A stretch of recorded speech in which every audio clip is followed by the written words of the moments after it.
Abahlali baseKariyerha badibene kwiziko loluntu iTampoville Multipurpose Community Centre bezokuva ingxelo kamasipala egqitywe kwindibano yeveki ephelileyo ebibanjwe ngeenjongo zokushukuxa imiba echaphazela ummandla waseKariyerha, ingakumbi imiba yokuhanjiswa kweenkonzo. Le ndibano ibiquka iqela labathathi-nxaxheba abafana nooceba abasuka kuphuhliso lwezentlalo kwicandelo lezempilo ukubalula abambalwa. Abaceba bathe banika ingxelo yamacandelo abo. Obambeleyo njengomphathi wesixeko uMandla George uthi ezi ndibano zibalulekile ukuqinisekisa ukuba uluntu lunolwazi ngayo yonke into eyenzekayo ekuhlaleni. Size kule community yaseKariyerha ngakumbi le yakwaLanga. Injongo zethu into bana ke sizokubanceda ukuguqula imeko abakuyo, iinkonzo azifikeleli kahle kubo.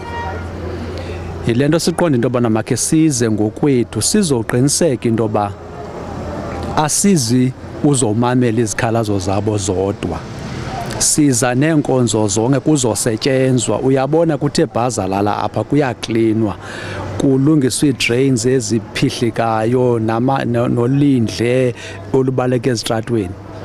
Siqala uphulo esizawulenza kuyo yonke isiti yethu, kuklinwe, kuqinisekwe into yoba iinkonzo ziyafikelela kubantu bethu.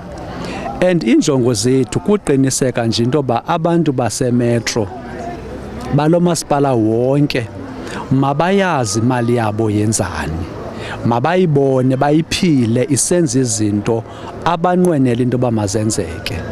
Kwaye ngokuza kwintlanganiso ezinjena singamagosa karhulumente sihamba neekhansila zethu sizonika ingxelo, sizo-akhawunta ngomsebenzi esiwenzayo, sizokuva if senza umsebenzi orayithi obanelisayo kwakhona. Le nkqubo siyenzayo ke apha ayizukwenzeka onlapha eKariyerha, sizawuyenza kwii-clusters zonke zemetro uqiniseka into yobana siyathetha nee-communities kwaye asizi namabali. Siza neprogram ethi senza le kwistrato esithile, senza le kulaa ndlu, senza le kulaa community, siplana ukwenza le nto ubheka phambili.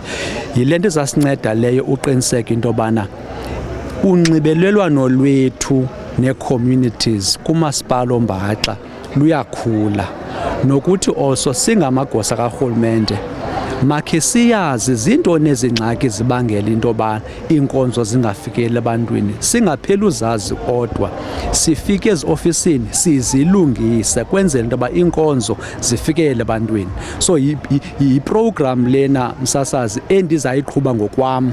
Ndizawushiya iofisi yam phaa eCity Hall ndize kwii-communities nazo zonke ezi-officials lapha, siqiniseke into yoba sincedisana nookhansila bethu ukulungisa zonke iingxaki zabantu ababhatala ii-rates zabo kule metro, babone into yobana imali abayisebenzisayo abayibhatalayo yenza ntoni na, kwaye sizanelise into yobana kwezi nkonzo sizibanika zona bayonela na, apho bangoneli khona siyimpruve khona. Umbhexeshi oyintloko kulo masipala uWandisile Jikeka umncomile umasipala ekuqinisekiseni ukuba amaxhoba ezikhukhula afumana uncedo. Sakwazi into yobana after abantu babe kwi-disaster baye bathathwa bayobekwa kwindawo ngendawo. Yathi ixesha lalibekiwe laphela babuyiselwa kwezi ndawo babe kuzo. Umasipala ke edibene norhulumente wephondo norhulumente weKandlunkulu baye bafumana umhlaba lowo ekuye kwafuneka into yobana uyojonga into yobana ukulungele na ukuba abantu bangahlaliswa kuwo. Zibuyile ke iziphumo zisithi umhlaba lowo ukulungele into yobana abantu bangayohlala. Umasipala ke uqalise iphulo ngoku lokubana kuthathwe abantu basiwe bayohlala khona. I-service provider seyiappointiwe ezakwenza ezi-TRUs yobana abantu baye bayohlaliswa kulo mhlaba o-identifyiweyo. Kananjalo bakhona abantu abangakhange bona bahambe baye kwezi holo bezi-identifyiwe abebehleli ezindlini. umasipala uthe nabo bantu banjalo bazawuthathelwa iso uqinisekisa into yobana lo mhlaba uidentifyiwe ubana awoneli, kuzawukhangelwa an alternative land where bezawuthathwa basiwe khona kunye nabo. Umhlali uAkhona Norhutshe uthi bavuya kakhulu beluluntu ngokufumana ingxelo kumasipala. Nje basiva kamandi kakhulu, sinayo laa nto kuthiwa ithemba. Sinalithemba uba izinto zizawulunga namhlanje ngoba bekhe kwaziwa okokuqala, ngoku kuyaphinde kuyabuya okwesibini, kuzawuphinda kubuywe ngefuri besethetha into eyi-one. Kodwa ke xa sekubuyiwe sinethemba izinto zizawuvuleleka, nathi sifumane amathuba omsebenzi, kuvuleleke, sibe nayo imibane yonke laa. Umasipala iNelson Mandela Bay uthi uza kuqhubeka nokunikezela ingxelo nakwezinye iindawo zalo masipala uMbaxa. Kwiindaba zeMpuma Kapa TV, ndinguPhelisa Mkhendlana eKariyerha.